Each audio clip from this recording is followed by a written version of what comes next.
अस्सलामुअलैकुम। मैं हूं दानिश ताज और आप देख रहे हैं यूट्यूब चैनल।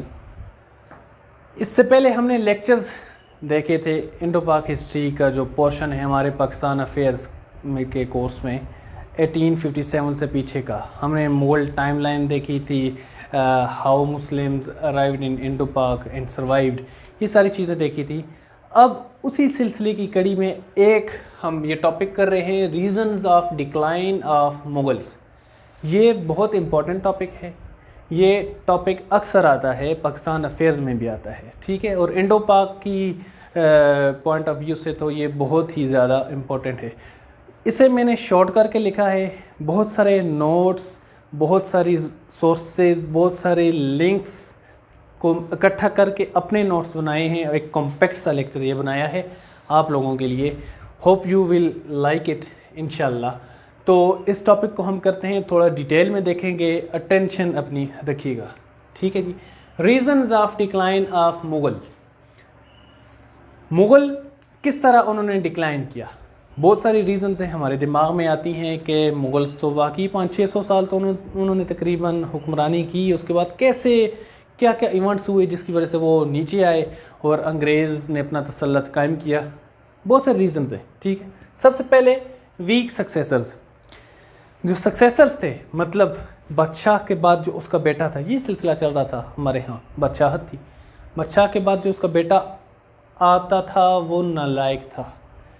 ये सिलसिला औरंगज़ेब तक तो ठीक था, ठीक है। लास्ट जो फेमस किंग था मुग़ल वो औरंगज़ेब ही था और समहाउ सक्सेसफुल भी था काफ़ी सारा। लेकिन औरंगज़ेब के बाद जो सक्सेसर्स थे वो अय्याश थे। अय्याश तो पहले से थे, शाहजहां के दौर में वो लेविश इन लग्जूरियस लाइफस्टाइल उनके इश्यूज़ थे। मगर औरंगज़ेब के बाद औरंगज़ेब ने ऐसा कोई ट्रेन नहीं किया अपने बेटों को। वो सारी ज़िंदगी इस भगदड़ में और खींचातानी में ही उन्होंने गुजार ली कि how to grab the power, how to grab the throne. अब जो थ्रोन को वो ग्रैब कर लेता उसे चलाना नहीं आता था, ठीक है, ये रीज़न थी। उसके बाद आर्मी डीमोरलाइज थी, आर्मी वीक थी। जंगें लड़ लड़ के कहीं से मराठास हमला कर रहे हैं, कहीं से पंजाबीज़ हमला कर रहे हैं, कभी से सेंटर एशियन रिपब्लिक्स हमला कर रही हैं, अंग्रेज़ भी बाद में आ गए। लड़ लड़ के मुख्तलिफ महाज़ों पे आर्मी डीमोरलाइज थी, थक चुके थे। क्योंकि आज की जो आर्मी है ये सब तो सिस्टम नहीं था कि पेंशन्स होंगी, मुराद होंगी, बेहतरीन पेज होंगी, उनको रिहाइश अच्छी दी जाएगी, उनके कंटोनमेंट्स बेहतरीन किस्म के होंगे। नहीं, वो तो और तरह का हिसाब था। उसमें तो सारी ज़िंदगी लड़ना पड़ता था और उसको एक नेशनल स्पिरिट के बुनियाद पर लड़ते थे। तो ऐसा सिस्टम नहीं था, इस वजह से आर्मी डीमोरलाइज थी।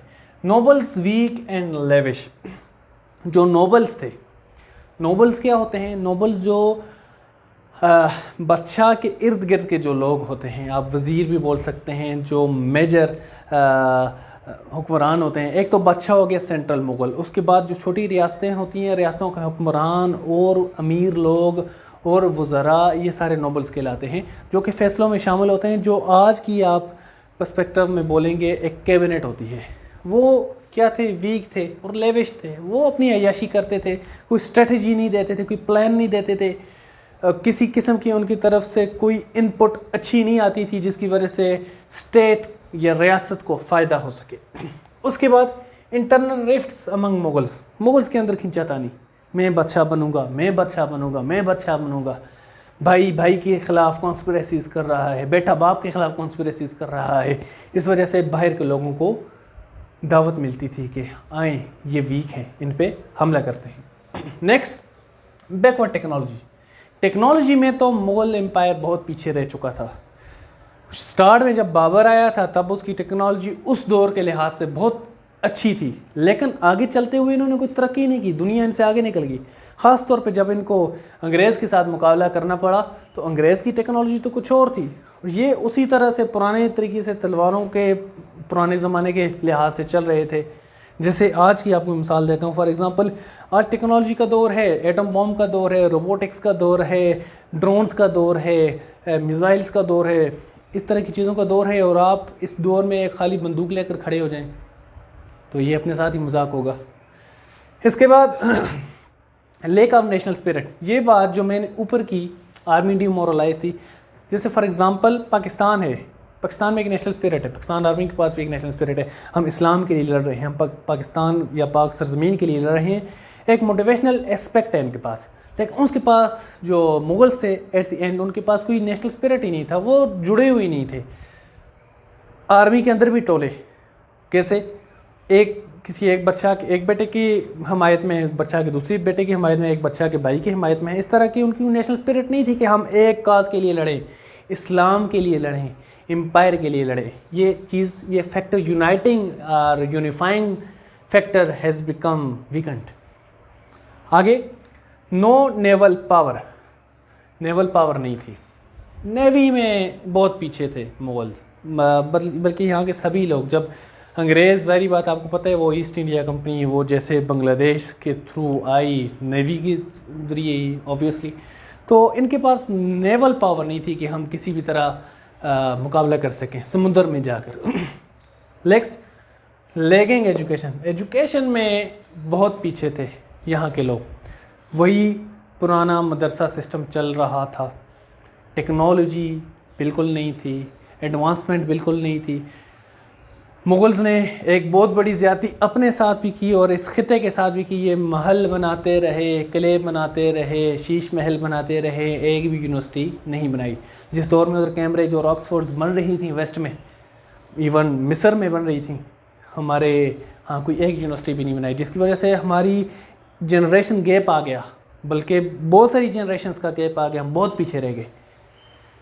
नेक्स्ट, इकोनॉमिकली वीक एम्पायर, लो टैक्सेशन। जब एम्पायर वीक हो तो उसके पास इतनी पावर नहीं रहती कि वो टैक्स इम्पोज कर सके। जब टैक्स ठीक से इम्पोज नहीं कर पाएगा तो उनके पास इकॉनमी वीक होगी, उनके पास पावर नहीं होगी, स्ट्रेटजीज़ को फुलफ़िल नहीं करवा सकेंगे, आर्मी को मोबिलाइज नहीं कर सकेंगे। So economically weak empire. Next, external threats, foreign invasion. एक छोटा सा मैप ड्रा करने की मैं यहाँ पर एक कोशिश करता हूँ, जो कि पेपर पॉइंट ऑफ व्यू से इंतहाई ज़रूरी है और आप लोगों ने लाजमी करना है। समहाउ इस तरह का पाकिस्तान का एरिया, इस तरह का इंडिया का एरिया है, बांग्लादेश ले लें इसे, ये अफ़गानिस्तान ले लें, इस तरह के इधर पीछे को ईरान आ जाएगा, इसके बाद ये ऊपर चाइना ले लें, ठीक है। अब था क्या, यहाँ पर दिल्ली था इस एरिया में, ठीक है, दिल्ली। अब यहाँ पर अटैक्स कैसे हो रहे थे, ऊपर से आप ले लें सेंट्रल एशियन रिपब्लिक, CARs बोलते हैं, इनकी तरफ से इन्वेजन्स होते थे। यहाँ से कौन आ गया, ब्रिटिशर्स, ब्रिटिश।